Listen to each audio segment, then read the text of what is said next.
necessary, but understanding how these things work is also necessary so that we can assess plausibility.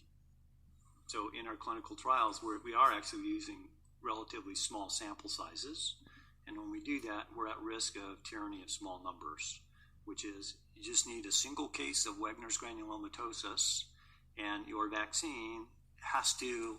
So Waltz, how do you prove a null hypothesis?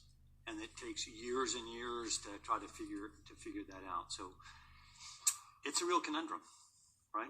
Getting the right size, dealing with the tyranny of small numbers, making sure that you can really do it. And so I think one of the things that we really need to invest in are kind of better biomarkers, better mechanistic understanding of how these things work so we can better understand adverse events as they come up.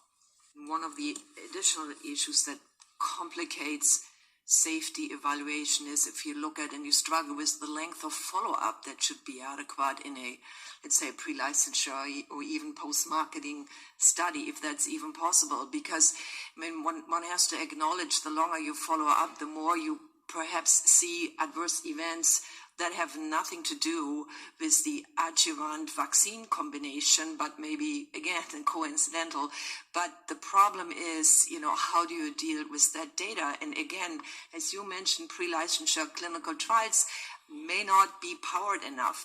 It's also the subject population that you administer the adjuvant to, because we've seen data presented to us where in adjuvant, a particular adjuvant added to a vaccine antigen did really nothing when administered to a certain population, and it's usually the elderly, compared to administering the same formulation to younger age strata. So these are things which need to be considered as well and further complicate safety and effectiveness evaluation of adjuvants combined with vaccine antigens.